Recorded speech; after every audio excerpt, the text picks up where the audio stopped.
ঠাকুরের ভোগ খাওয়ানো হচ্ছে। মুখটা এত সুন্দর, মানে দেখো ঠাকুরের ভোগ খেতে ভক্তের কিভাবে। সূর্যবাবু ওই ফেরিঘাটের স্টাফ আর কি, আপনারা যারা কাটোয়া মানে ঘাট পার করে আসবেন আর কি, অগ্রদ্বীপ পার করে আসবেন, এই ফেরিঘাট দিয়ে তুলতে হবে আপনাদেরকে।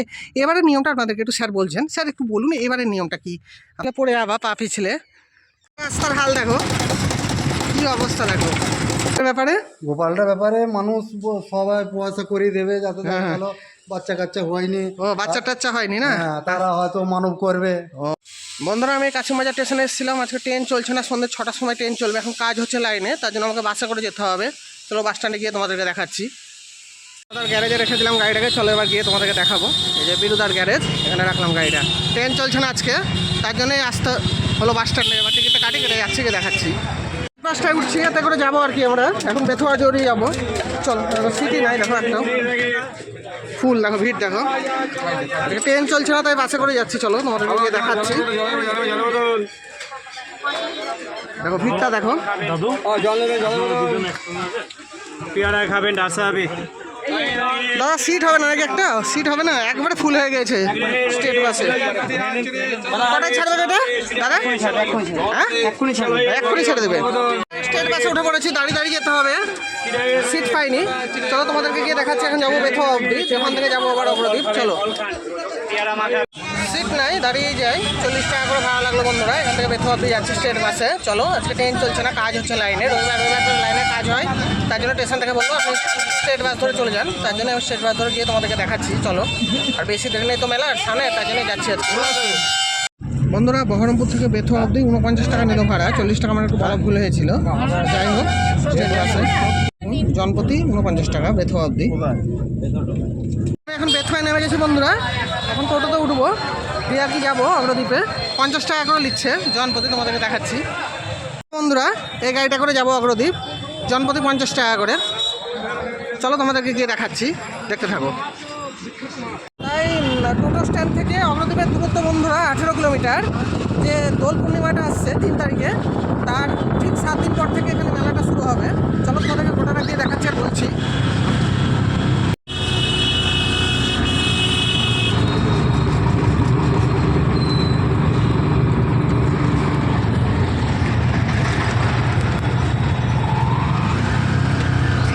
ট্রেনটা ঘুরছে, দেখো কত সুন্দর একটা মন্দির।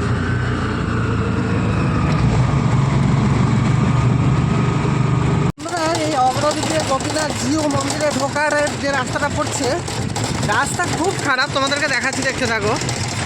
রাস্তার হাল দেখো কি অবস্থা দেখো, একবারে ভাঙা চোরা রাস্তা বন্ধুরা, তার জন্য দেরি হচ্ছে যেতে পৌঁছাতে। এই দেখো একবারে পাথর বেরিয়ে গেছে, অনেকদিন কাজকর্ম হয়নি রাস্তাগুলোর, দেখেছো কি অবস্থা।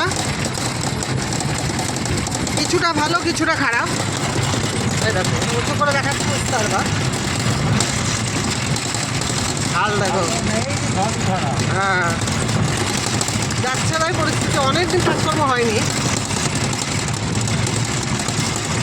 মাধবেন্দ্র পুরীপাদের বর্ণনাই আমরা পাই কিভাবে স্বয়ং গোপীনাথ ভক্তের জন্য ক্ষীর চিরুই করে ক্ষীরচোরা গোপীনাথে পরিণত হন। সেই রকমই আরেকটি প্রমাণ পাওয়া যায় মহাপ্রভুর অষ্টম পার্ষদ গোবিন্দ ঘোষ ঠাকুরের বর্ণনায়।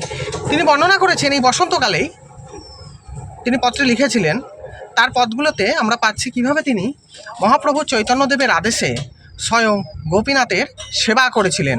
তিনি বলেছিলেন গোবিন্দ ঘোষকে যে আমি হচ্ছি গোপীনাথ এবং একদিকে শ্রীকৃষ্ণ, তুমি আমাকে এখানেই অর্থাৎ অগ্রদ্বীপে ভগবান মনে করে সেবা করতে থাকো। বন্ধুরা আপনারা এখন দর্শন করছেন শ্রী শ্রী গোপীনাথ জিউ ঠাকুরের মন্দির। আপনাদেরকে দেখাচ্ছি, পবিত্র রমজান মাস চলছে, আমি আজকে এসে ভিডিওটা করছি, কেননা অনুষ্ঠানের আর বেশি দেরি নেই। কতটা কি হলো না হলো আপনাদেরকে গোটাটাই দেখাবো, দেখে নেন। আপনাদেরকে চারিদিকটা দেখাচ্ছি। এখন গেট বন্ধ হয়ে গেছে বন্ধুরা, আর এখন ঠাকুর এখানে নেই, দোল মন্দিরে আছে, ওটা বিকেল 4টের সময় খুলবে। তাও আপনাদেরকে একবার দেখিয়ে দিচ্ছি। এই দেখুন অগ্রদ্বীপ গোপীনাথ জিউ সেবা সমিতি, আপনাদেরকে একটু দেখালাম। বন্ধুরা আপনাদেরকে একটু জানিয়ে দিই, এই যে গোপীনাথজির মন্দিরটা আপনাদেরকে দেখালাম, এই মন্দিরে ঠাকুর 6 মাস থাকেন, আবার ঠিক হোলির সময় 6 মাস থাকেন দোল মন্দিরে। ঠিক আছে, এর পাশে আছে গোবিন্দ ঘোষের সমাধি মন্দির, ওটাও আপনাদেরকে দেখাচ্ছি, চলুন আমার সাথে। আর এখানে একটা নতুন কাজ হচ্ছে, সেটা আপনাদেরকে দেখাচ্ছি। এবার থেকে ওইটা ওখানেই হবে। দেখেন এখানে একটা নতুন লাট মন্দির তৈরি হচ্ছে, কত সুন্দর করে করছে, তোমাদেরকে একটু দেখাচ্ছি। এসে এটা চালু হবে অনুষ্ঠানের সময়। এখানে কীর্তন ফীর্তন হয়। আচ্ছা, এবার থেকে এখানেই হবে কীর্তন। এটা সেই আগেকার লাট মন্দিরটা, আমরা এর আগের বারেও এসে দেখেছিলাম। এবার ভেঙে দিবে, এটা আর থাকবে না বন্ধুরা। হরে কৃষ্ণ, আপনাদেরকে ঘুরে ঘুরে দেখাচ্ছি। পুরনো নাট মন্দিরটা ভেঙে নতুন করে ওখানে করছে। এই লাট মন্দিরটা হচ্ছে অসাধারণ লাগছে দেখতে। এই দেখো, মানে 10 থেকে 12 লক্ষ মানুষের ভিড় হয় আর কি, সেই উপলক্ষেই এত সুন্দর করে সেজে উঠছে মন্দির প্রাঙ্গণটা। দেখো, তোমাদেরকে একটু ঘুরে ঘুরে চারিদিকটা দেখিয়ে দিই আমি, কত সুন্দর লাগছে।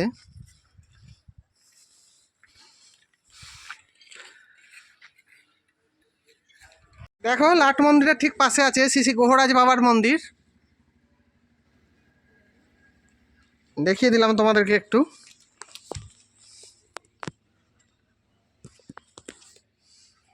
দেখো কত সুন্দর লাগছে। ঠান্ডাকে তোমাদেরকে একটু দেখিয়ে দিচ্ছি, দেখে নাও।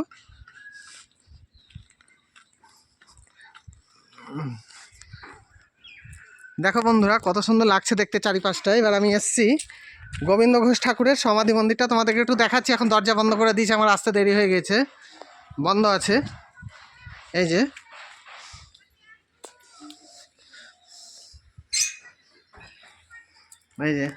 শ্রী শ্রী ঘোষ ঠাকুরের সমাধি মন্দির। এখানেই ভগবান করে ভক্তের সাধ্য আর কি। দোল পূর্ণিমার ঠিক পরের দিন যে একাদশীটা হয়, সেই দিন আর কি হয়ে থাকে, তোমাদেরকে দেখিয়ে দিলাম। কাটোয়ার পশ্চিম পাড়ে অজয় নদের তীরে কুলাই গ্রাম বলে একটা গ্রাম ছিল। সেইখানে 3 ভাই বাস করতেন, গোবিন্দ ঘোষ, মাধব ঘোষ এবং বাসুদেব ঘোষ। তারা অসাধারণ নৃত্য করতে পারতেন। তাদের নৃত্য দেখে স্বয়ং নিত্যানন্দ এবং গৌরাঙ্গ মহাপ্রভু আনন্দে নাচ করতে থাকেন। তাই তো বলা হয়েছে যে গৌরাঙ্গ, মাধব এবং বাসুদেব ঘোষ 3 ভাই, যাদের সবর কীর্তনে নাচে চৈতন্য নিতাই। মহাপ্রভুর পরম ভক্ত ছিলেন নরহরি সরকার ঠাকুর। তিনি বর্ণনা করেছেন এইভাবে যে কুলাই গ্রামে এই 3 ভাইয়ের বাড়িতে ছিল একটা বড় নিমের গাছ। সেই নিমের গাছটাকে কেটে তিনি মহাপ্রভুর 3টে মূর্তি তৈরি করেছিলেন। প্রথম মূর্তি সেটি আছে এখন কাটোয়ার গৌরাঙ্গ বাড়িতে, যেখান থেকে মহাপ্রভু আর কি সন্ন্যাস গ্রহণ করে। এটি সব থেকে বড় মূর্তি মহাপ্রভুর আর কি। সেখানে মহাপ্রভুর নিত্যারত রাজভাবের যে মূর্তিটা, সেটা ওখানে তৈরি করা হয়েছে। দ্বিতীয়টি আছে সব থেকে ছোট মূর্তি, নরহরি সরকারের বাড়িতে শ্রীখণ্ডে এখনও সেটা পুজো করা হয়। আর তৃতীয়টি আছে আপনার বীরভূমের একচক্রাধামে, যেখানে নিত্যানন্দ মহাপ্রভুর জন্মস্থান, সেইখানে। এই মূর্তিটি হচ্ছে নিম গাছের ডাল থেকেই করা, খুব ছোট নয়, খুব বড় নয়। এই মূর্তিটি ওখানে আছে, আগে অন্য জায়গায় ছিল, ওখান থেকে সরিয়ে এখন এই একচক্রাধাম অর্থাৎ যেটা বীরচন্দ্রপুর, সেখানে এনে রাখা হয়েছে। চলুন আপনাদেরকে দেখাচ্ছি আরও বেশ কয়েকটি জায়গা। কি সুন্দর লাগছে, একটা কালী মন্দির তোমাদেরকে দেখাচ্ছি। এখানে একটা খুব সুন্দর জিনিস তৈরি হচ্ছে, চলো গিয়ে দেখাই কাছ থেকে, দিয়ে বলছি। একটা কালী মন্দিরে তোমাদেরকে নিয়ে এসেছি। দেখো, এখানে একটা গোপালকে তৈরি করা হচ্ছে, কি সুন্দর লাগছে। এই গোপালটা রেডি হয়ে গেলে এইখানে রাখা হবে আর কি, এখানেই পুজো করা হবে। অনেকে এসে এখানে মানত টানত করে আর কি। খুব সুন্দর একটা জায়গা, তোমাদেরকে দেখালাম। এই গোপালটা রেডি হয়ে গেলে তো দারুণ লাগবে। মেলার সময় এসে তোমাদেরকে আবার দেখাবো। সুন্দর রাস্তাঘাট, হেঁটে হেঁটে যাচ্ছি আমরা। এখন আর একটা মন্দির আপনাদেরকে দর্শন করাবো। কি সরু আল, এর মধ্যে দিয়ে যেতে হচ্ছে বন্ধুরা, কিন্তু খুব সুন্দর লাগছে। এ দেখো, কেটে কেটে সব জলগুলো পাস হয়ে জমিতে যাচ্ছে। এই দেখো, কাকা আগে আগে চলে গেছে, আমি পিছন পিছন যাচ্ছি। খুব সুন্দর ধানের জমি, খুব সুন্দর জায়গা সত্যি। 12 লাখ লোক তো আর এমনি এমনি আসে না, চারটিখানি ব্যাপার না। বন্ধুরা, আমি আজকে এই রাস্তাটা দিয়ে শর্টকাটে এলাম। অন্য দিক দিয়ে আরেকটা রাস্তা আছে, তোমরা ওইটা দিয়ে আর কি দোল মন্দিরে যেও, আমার শর্টকাট বলে আমি আজকে এই রাস্তাটা দিয়ে যাচ্ছি, ঠিক আছে, নাহলে পড়ে আবার পা পিছলে। কি সুন্দর, কি সুন্দর লাগছে। এটা কোন মন্দির বন্ধুরা? গোবিন্দ ঘোষ, মাধব ঘোষ এবং বাসুদেব ঘোষ সম্পর্কে বলার পরে আপনাদেরকে এবার একটু জানাই, মহাপ্রভু এবার কি করলেন, নিত্যানন্দ মহাপ্রভু সহ এই কজনকে বাংলায় ধর্ম প্রচারের উদ্দেশ্যে পাঠালেন। আচ্ছা, এবার বলি, এই যে মাধব ঘোষ হচ্ছে কাটুয়ার ওখানে আর কি এই আপনার দাইহাটে তার ভজন কুটি স্থাপন করলেন, আর বাসুদেব ঘোষ আর কি তমলুকে তার ভজন কুটি স্থাপন করলেন, আর গোবিন্দ ঘোষ জগন্নাথপুরীতে মহাপ্রভুর সঙ্গে থেকে গেলেন। তার জন্যই বলা হয়েছে রামদাস মাধব আর বাসু ঘোষ প্রভু সঙ্গের রয়ে গোবিন্দ পাইয়া সন্তোষ। বুঝতে পেরেছেন? চলো চলো। গোবিন্দ ঘোষ গঙ্গা থেকে চান করেছে এখানে বিশ্রাম ও গোবিন্দ ঘোষ তো না মহাপ্রভু বিশ্রামটা এটাই?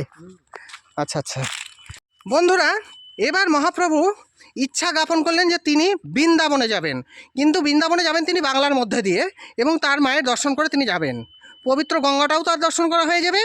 তিনি জগন্নাথপুরী থেকে গোবিন্দ ঘোষকে নিয়ে রওনা হলেন আর কি তার বৃন্দাবনের পথে।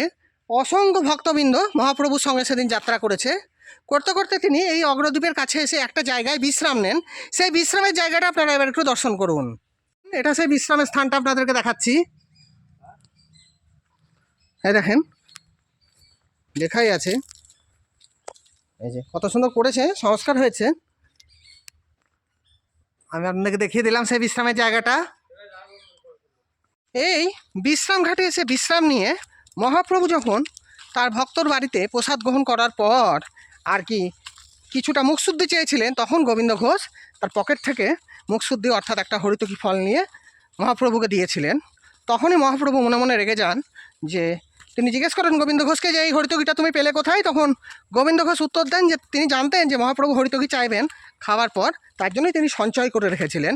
কিন্তু এই সঞ্চয়ের কথাটা শুনে মহাপ্রভু রেখে যান, কেননা বৈষ্ণব ধর্মে কোথাও যারা শ্রীকৃষ্ণের পরম ভক্ত তারা জানেন ভালো করে যে সঞ্চয়ের কথা কোথাও লেখা নেই, ত্যাগের কথা বলা হয়েছে। তার জন্যে তিনি গোবিন্দ ঘোষকে আর তার সঙ্গে বৃন্দাবন না নিয়ে গিয়ে এই অগ্রদ্বীপেই থাকতে বললেন, এবং তিনি বললেন যে যথাসময়ে এসে তিনি গোবিন্দ ঘোষকে কী করতে হবে না করতে হবে সে বিষয়ে পরামর্শ দেবেন। এই কথা শুনে তো গোবিন্দ ঘোষ কান্নায় অজ্ঞান হয়ে পড়লেন। তার যখন জ্ঞান ফিরল তখন তিনি মহাপ্রভুকে বলছেন তিনি মহাপ্রভুর সঙ্গে না যাওয়ার চাইতে মৃত্যুবরণটাই বেশি করে পছন্দ করবেন। কিন্তু মহাপ্রভু তাকে বুকে জড়িয়ে ধরে বললেন যে তিনি এখানে একটা বিশেষ লীলা সম্পন্ন করতে চান, তার জন্য তিনি গোবিন্দ ঘোষকে এখানে থাকতে বলছেন। যথা সময়ে কী করতে হবে না করতে হবে মহাপ্রভু নিজেই তাকে জানাবেন। সেই থেকে অগ্রদ্বীপে গোবিন্দ ঘোষ থাকতে লাগলেন এবং আস্তে আস্তে তিনি পুজো অর্চনা ইত্যাদি করতে লাগলেন। আপনারা দেখতে পারেন, মানে আমার কথা শুনে বুঝতে পারছেন যে কিভাবে ঘোষ থেকে মহাপ্রভুর অষ্টম পার্ষদ হয়ে উঠেছিলেন এই গোবিন্দ ঘোষ ঠাকুর আর কি, বৈষ্ণব ধর্মে দীক্ষিত হয়ে। হ্যাঁ, অসাধারণ লীলা তিনি পরিবেশন করেছিলেন। যাই হোক, এরপরের ঘটনাটা আপনাদেরকে বলছি, আর দেখতে থাকুন, ভিডিওটা স্কিপ করেন না, লাস্টে অনেক কিছু জিনিস আছে দেখাবার।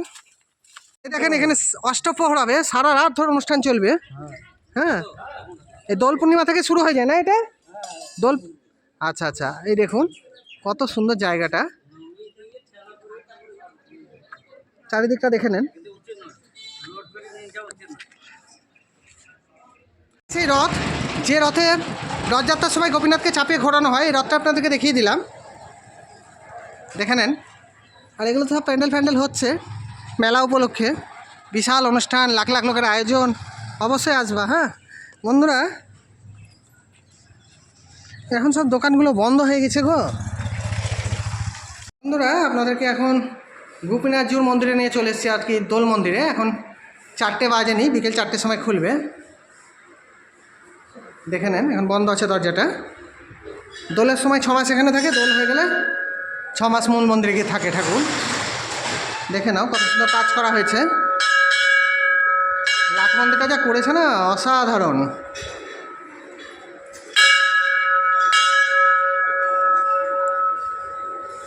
দিদি, আপনি কোথা থেকে এসেছেন এই অগ্রদ্বীপে রঘুনাথজিউর মন্দিরে? কলকাতার কেষ্টপুর থেকে। আচ্ছা, এই প্রতিবারই আসেন না এবার প্রথম এলেন? আসি না, এবার প্রথম আগে একবার এসেছিলাম। আচ্ছা আচ্ছা, কিন্তু অফিসে তো প্রচন্ড ভিড় হয়। হ্যাঁ হ্যাঁ হ্যাঁ, তাই আজকে আপডেটে এলাম। অফ ডেতে এলেন, মেলার সময় আসবেন না? মেলার সময় চেষ্টা করবো আসতে। আচ্ছা আচ্ছা, আপনার কেমন লাগে এখানকার অনুষ্ঠানগুলো দেখে?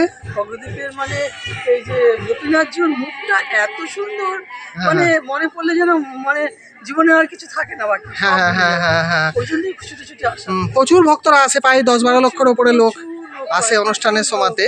তাই এটা তো দোল মন্দির, আপনি তো নিশ্চয়ই জানেন যে 6 মাস দোলের সময় প্রভু এখানে থাকেন, দোলের পরে তখন মূল মন্দিরে গিয়ে থাকেন।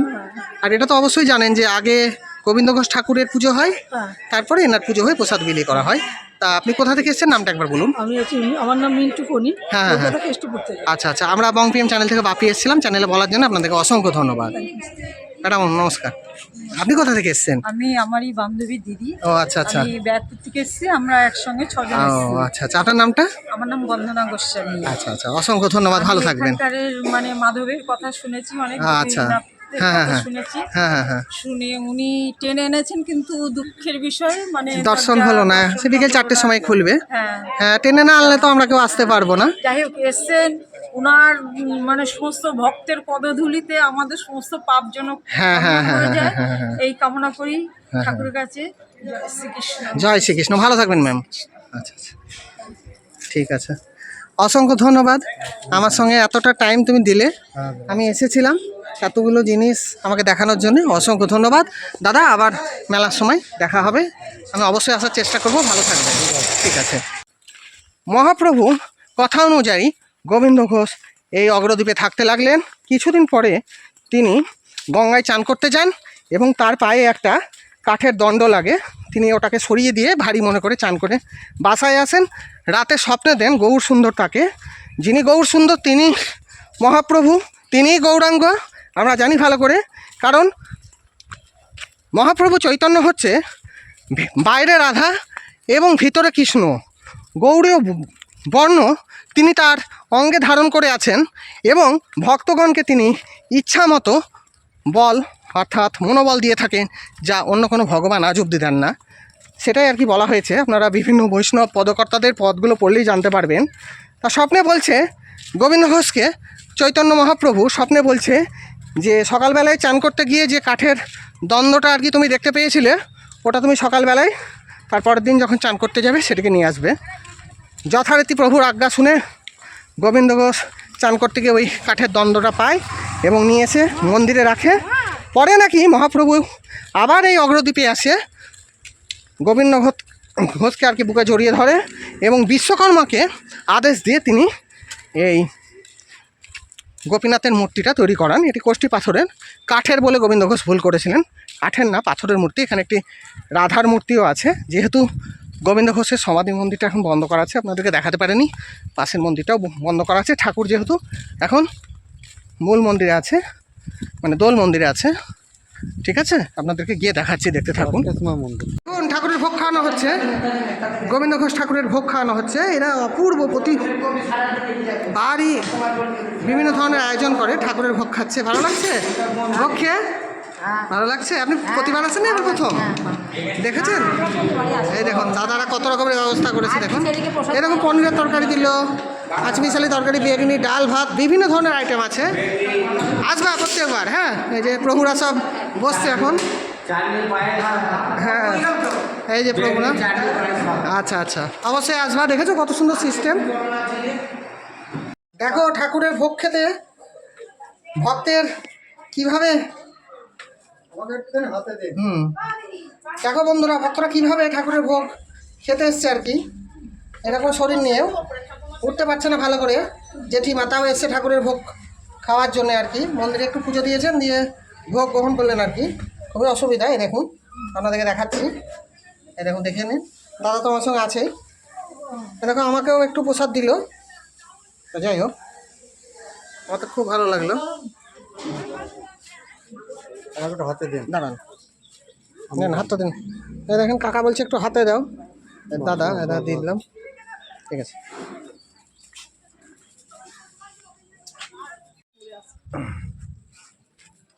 এ দেখো বন্ধুরা, এই ভোগের প্রসাদ খেয়ে নিয়েছি।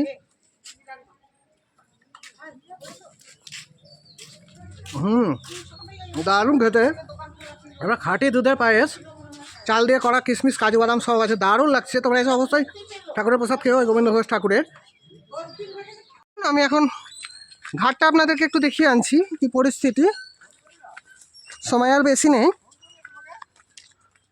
দৌড়াচ্ছে সময়, তা আপনাদেরকে যতটা পারছি আমি দেখাচ্ছি, দেখতে থাকুন। দেখেন চারিপাশটা দেখুন কত সুন্দর লাগছে, চারিদিকটা আপনাদেরকে দেখিয়ে দিচ্ছি। জলের ট্যাঙ্কি ফ্যাঙ্কিগুলো সব পরিষ্কার করা হবে, নোংরা হয়ে আছে। মেলার আগে সব পৌরসভা থেকে সব রেডি করে দিবে বন্ধুরা, হ্যাঁ এইসব পয়সা সব ঝকঝকে তকতকে পরিষ্কার। বন্ধুরা তোমরা এসে বুঝতেই পারবা না, তোমাদের পয়সাই খরচ হবে না, শুধু আসতে যেতে যা খরচ, খাওয়া দাওয়া সব ফ্রি বন্ধুরা। আর এনাদের ব্যবহারও অপূর্ব। এসেও আমি আগের বার এসেছিলাম, আমার খুব ভালো লেগেছে। এখন তোমাদেরকে ঘাটটা নিয়ে গিয়ে দেখাচ্ছি, ফেরি ফারাপান ঘাটটা তোমাদেরকে দেখাবো আর কি।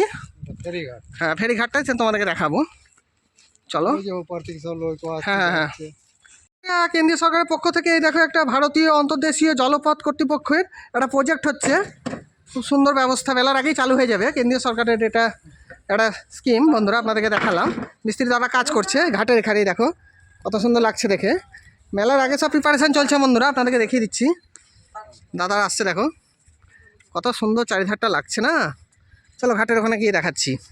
সূর্যবাবু ওই ফেরিঘাটের স্টাফ আর কি, আপনারা যারা কাটোয়া মানে ঘাট পার করে আসবেন আর কি, অগ্রদ্বীপ পার করে আসবেন, এই ফেরিঘাট দিয়ে তুলতে হবে আপনাদেরকে। এবারের নিয়মটা আপনাদেরকে একটু স্যার বলছেন, স্যার একটু বলুন এবারের নিয়মটা কি আপনারা চালু করছেন ফেরিঘাটের?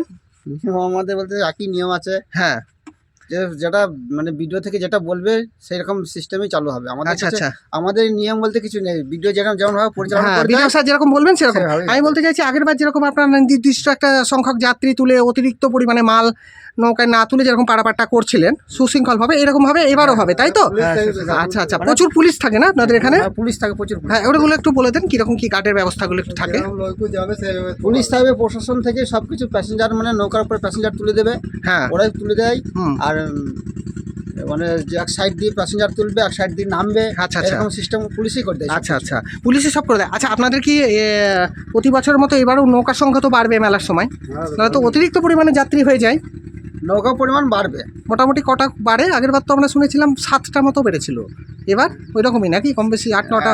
আমাদের এমনি তো চাপের নৌকা থাকবে মোটামুটি 12টা, আচ্ছা আচ্ছা, আর দুটো ভেসেল থাকে। ও বা নৌকা থাকছে 12টা না মেলার সময়, আর দুটো ভেসেল থাকছে আপনাদের। কটা থেকে আপনারা চালু করবেন পারাপারটা, টাইমটা একটু বলুন, আর কটা অবধি রাতে চলবে? মেলার সময় কোনো টাইম নেই, 24 ঘন্টা পরিষেবা ও থাকে।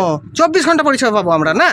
শুধু আমাদেরকে অতিরিক্ত পরিমাণে পণ্য না উঠলেই হবে, একটা নির্দিষ্ট নিয়ম মেনে আর ওটা কি। প্রশাসন ওটা ঠিক করে দেবে। আচ্ছা আচ্ছা, এবার আপনাদের তো অনেক সময় দেখি যে ঘাট ভেঙে যায়, এ যায়, এগুলোর ব্যাপারগুলো? গাড়ি কাটতে হবে। ও জেসিবি দিয়ে কাটতে হয়। ঠিক আছে, আমরা আবার মেলার সময় আসছি, ভালো থাকবেন স্যার। আমার নাম বাপি, আমরা বংপিএম চ্যানেল থেকে এসেছিলাম। অসংখ্য ধন্যবাদ আপনার। দেখুন ঘাট ফাট কেটেছে, এখানে সব নৌকাগুলো বাঁধা থাকবে। আপনাদেরকে তো বললো দাদা কটা কি নৌকা থাকছে, কটা ভ্যাসেল থাকছে, জনপ্রতি 10 টাকা করে পড়বে, হ্যাঁ বাড়ায়নি। এই দেখুন ঘাটটা আপনাদেরকে দেখাচ্ছি আমি, কত সুন্দর লাগছে।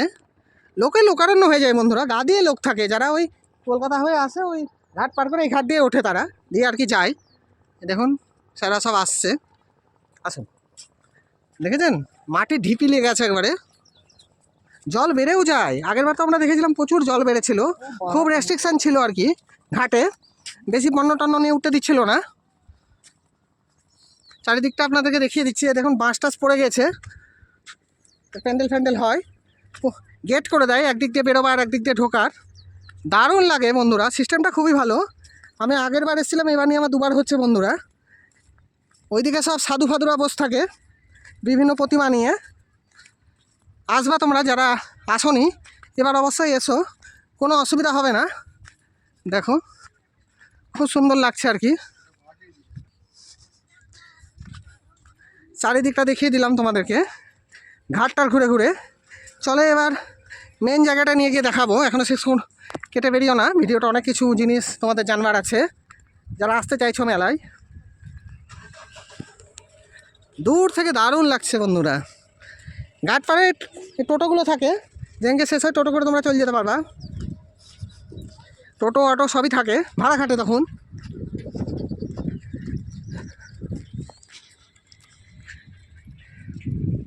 বন্ধুরা এই গ্রামের স্থায়ী বাসিন্দা উত্তম দে এখানকার অনুষ্ঠানের ব্যাপারে অর্থাৎ অগ্রদ্বীপের মেলা টেলাগুলোর ব্যাপারে কয়েকটা কথা আপনাদেরকে জানাচ্ছি, আপনারা ভালোভাবে শুনে নেন কবে কি হবে না হবে। স্যার আপনার কয়েকটা কথা বলুন এখানকার মেলার ব্যাপারে এবার। মেলা হচ্ছে 29 তারিখে। আচ্ছা তোমার ওই যে 7 দিন আগে কাঁচা পড়বে, গোবিন্দ ঘোষের চিরাদ্দ হবে, হ্যাঁ হ্যাঁ হ্যাঁ চিড়ে ভোগ দেবে, আচ্ছা তারপরে হরিনাম হবে তার আগের দিন। মোটামুটি কত লোক হয় আপনাদের? মোটামুটি 12 লাখ। বাবা অনেক লোক হয় তো, বিভিন্ন জায়গা থেকে লোক আসে না ভক্তবৃন্দরা? ও, বোম্বে মোটামুটি একটু অনুষ্ঠানগুলো ব্যাপারে বলুন, যে লাস্টের তারিখটা একটু ভালোভাবে বলে দিয়েন। তোমার ওই চিরমচ্ছব হবে, অন্নভোগ হবে, মাটিতে মৎস্য ঢালবে। হ্যাঁ এই এত লোকের বাস ফাস সব ফাঁকাতেই থাকবে।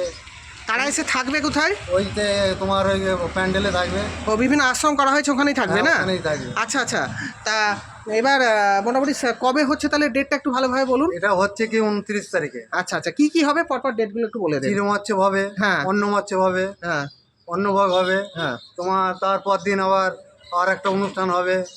এই হতে হতে এখন 5-7 দিন এখন চলবে। মোটামুটি 1 মাস আগে থেকে এই গোবিন্দ ঘোষ গোপীনাথকে আপনার পড়াবে। কাঁচা পড়ায় না? হ্যাঁ। আচ্ছা আচ্ছা, দিয়ে 12 নিশানটা কবে তাহলে? 12টা ওই যে 12 দোল, ও 12 12 দিন দিন বাদে। হ্যাঁ 12 দিন বাদে। মানে যেদিন আপনার ওই গোবিন্দ ঘোষের শ্রাদ্ধটা হবে তার 12 দিন বাদে হ্যাঁ 12 নিশান হয় না? 12 নিশান। আচ্ছা আচ্ছা আচ্ছা, তা এখানে থাকার ব্যবস্থা বলতে যে বিভিন্ন যে প্যান্ডেলগুলো করা হবে ওখানেই ভক্তবৃন্দরা এসে থাকবে না? থাকবে। আচ্ছা আচ্ছা, এইটা কিসের মন্দির?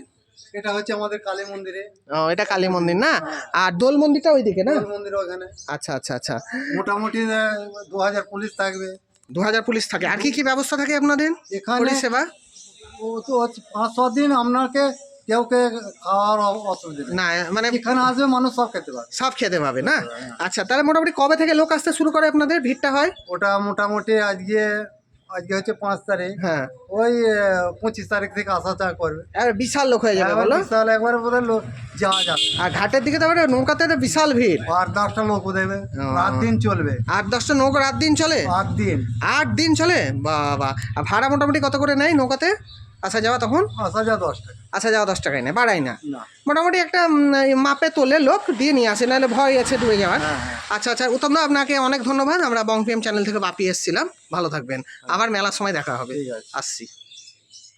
বন্ধুরা সব দোকানগুলো এখানে বন্ধ হয়ে গেছে, কী খাবো করছিলাম, যে ঠাকুরের আশীর্বাদের প্রসাদ তো পেলাম। একেই বলে কপালের নাম গোপাল। বন্ধুরা কাকা ওই দাদাকে একটু খাইয়ে দিলাম, দিয়ে বাড়ি চলে গেল। আমি এবার দেখি আর গাড়ি মাড়ি ধরে বেথা অবধি যাই, এবার যেতে হবে বাড়ি। এখানে সব খাওয়ার ব্যবস্থা করা হচ্ছে, 4 থেকে 5 হাজার লোক খাবে মেলার সময়। এটা বিশাল ব্যাপার, প্রতি বছরই লোক সংখ্যা বাড়তেই আছে।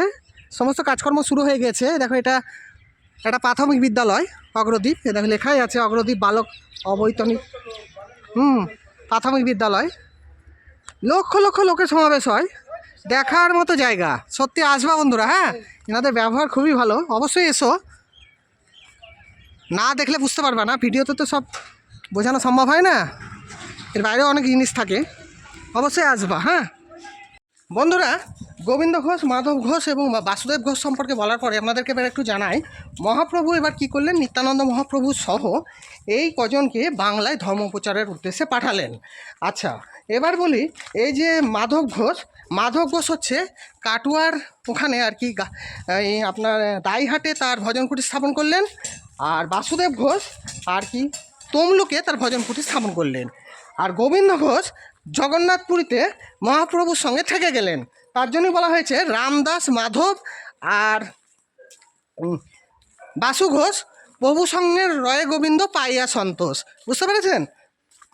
চলো চলো দেখো, আমরা যাচ্ছি, তোমাদেরকে দেখাবো কত সুন্দর লাগছে। বালি চালছেন, কাজ হচ্ছে নাকি?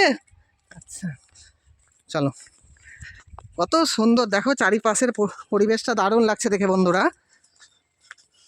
মাটির বাড়ি, এ দেখো সব পুরো গ্রাম্য পরিবেশ। গ্রামই পূর্ব বর্ধমানের মধ্যে পড়ছে এই অগ্রদ্বীপ। কত সুন্দর। এইগুলো সব কি লাগানো আছে কাকা? ধান। দেখো সব ধান লাগানো আছে, দারুণ লাগছে দেখে।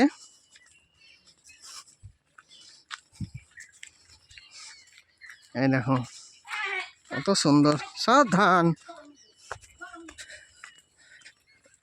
ধান লাগানো আছে। আমরা এখন এই ধানের জমির আল ধরে ধরে এগিয়ে চলেছি। এই দেখো বন্ধুরা, আস্তে আস্তে যাচ্ছি। এখানে একটা কালী মন্দির ওদের বেদি করে দিয়েছে। ওই ওপর দিয়ে সিঁড়ি দিয়ে উঠে কোথায় যাওয়া যায়? বাঁশঝাড় কি আছে? রাস্তা আছে যাওয়ার। ও রাস্তা আছে দিক দিয়ে না? ও আচ্ছা আচ্ছা। তুমি আমাকে ওই এটা দেখাও কাকা, কোনটা বলো না?